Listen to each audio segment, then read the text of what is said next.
बिस्मिल्लाहिर्रहमानिर्रहीम। आज का हमारा टॉपिक जो है वो शुगर के मरीज़ों से मुतल्लिका है जिन्होंने रमज़ान के रोज़े रखने हैं। उसके लिए चंद एहतियाती तदाबीर का ज़हन में होना ज़रूरी है। इसमें सबसे पहले ये 3 महीने का टेस्ट कराना, इसके रिज़ल्ट को देखना बड़ा ज़रूरी है। HbA1c जिसे कहते हैं, HbA1c अगर <6 है तो वो शुगर का मरीज़ आराम से रोज़े रख सकता है। और अगर इसकी रीडिंग जो है 6 से 9 के दरमियान आती है तो उसके लिए फिर एहतियाती तदाबीर का ज़हन में रखना बहुत ज़रूरी है।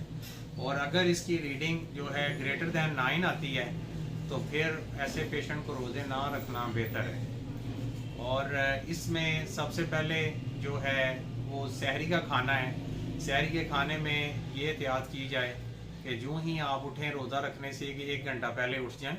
उठते ही आपने कुली वगैरह करने के बाद जो है 1 से 2 गिलास सादा पानी के पी लें। उसके बाद जो है आप लस्सी वगैरह का इस्तेमाल कर सकते हैं, वो साथ साथ करते जाएं, और दही की लस्सी।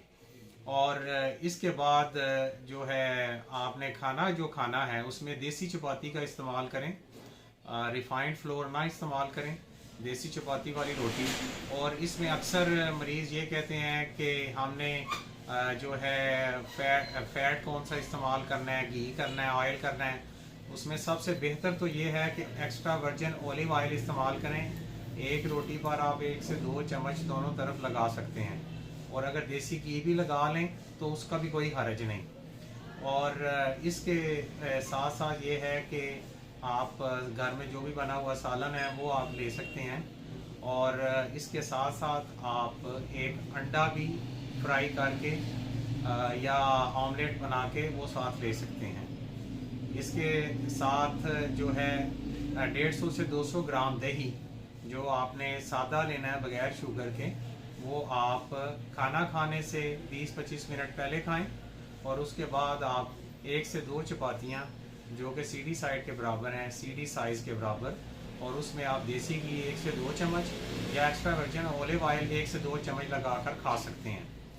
और इसके बाद इसके साथ ये है कि दही की बनी हुई लस्सी जो है वो आप कोशिश करें कि 3 से 4 गिलास या 5 गिलास कम से कम पी लें। उसके बाद ये है कि 10-15 मिनट का गैप दें, और आपने डॉक्टर के प्रिस्क्रिप्शन के मुताबिक जो मेडिसिन खानी है सहरी के टाइम वो आप खा सकते हैं। और आखिर में जो है आप सिनामोन यानी दालचीनी और सब्ज़ इलायची का कहवा पी सकते हैं जो आपकी प्यास को कंट्रोल करेगा।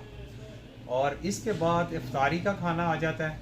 इफ्तारी में ये है कि आप एक खजूर उसमें 2 बादाम की गिरियाँ डाल के खा सकते हैं। और इसके साथ साथ पकोड़ा जो घर का बना हुआ है अच्छे ऑयल वाला, वो 1 से 2 पकोड़ा साथ खा सकते हैं इफ्तारी में। और उसके बाद 1 प्लेट मिक्स फ्रूट चाट जो है वो आप खा सकते हैं। और इसके बाद जो पानी आपने पीना है बेहतरीन तो ये है कि सादा दूध बग़ैर मलाई के, उसमें आप अखरोट, बादाम और सेब और इसके अलावा केला और स्ट्रॉबेरी, ये आप ब्लेंड करके 1 से 2 गिलास पी सकते हैं इफ्तारी के टाइम। और लीमू, अगर ये नहीं पीना तो लीमू पानी का इस्तेमाल भी कर सकते हैं। इसके अलावा अगर प्यास लगे तो सादा पानी पीना है। उसके बाद आप नमाज़ पढ़ें।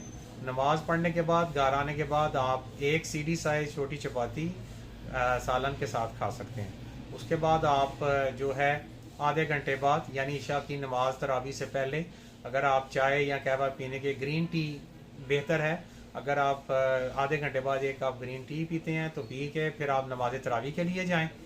नमाज तरावी के बाद फिर आप जब तक आप सोते नहीं हैं कोशिश करें कि 6-7 गिलास पानी आप पिएं, ताकि सारा दिन रोज़ा रखने की वजह से आपका हाइड्रेशन लेवल डिस्टर्ब हो जाता है।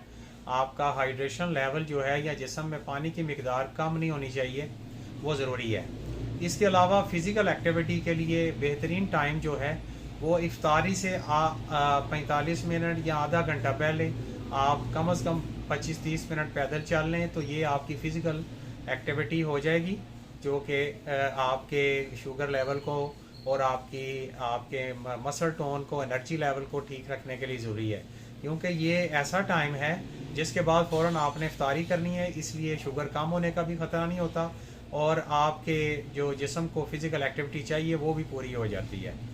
तो आई थिंक ये, और इसके अलावा ये है कि अगर कोई स्मोकर है तो स्मोकिंग से इज्तनाब करें, या इसके अलावा जो गैर ज़रूरी चीज़ें हैं वो रमज़ान में इस्तेमाल करने से परहेज़ की जाए तो वो बेहतर है। सहरी और इफ्तारी और फ़िज़िकल एक्टिविटी और खाने पीने में यही है। और इसके अलावा ये है कि ज़्यादा तली हुई चीज़ें नहीं खानी, जितनी तली हुई चीज़ें खाएंगे वो शुगर को डिस्टर्ब करेगी और कोलेस्ट्रॉल लेवल को बढ़ाएगी। इसलिए सालन भी जो खाना है वो गोश्त अगर खाना है तो आप चिकन खा सकते हैं, मछली खा सकते हैं, दालें इस्तेमाल कर सकते हैं, सब्जियां इस्तेमाल कर सकते हैं, और ज़्यादा स्पाइसी ना हो और ज़्यादा ऑयली ना हो। तो इस तरह से अगर हम अपना रमज़ान जो है शुगर के साथ गुजारेंगे तो इंशाल्लाह सारे रोज़े भी आसानी से रख सकेंगे और सेहत भी अपनी मेंटेन रखेंगे। आई होप कि आपको ये हमारी वीडियो पसंद आएगी। इसको शेयर भी करें, सब्सक्राइब भी करें। Thank you very much.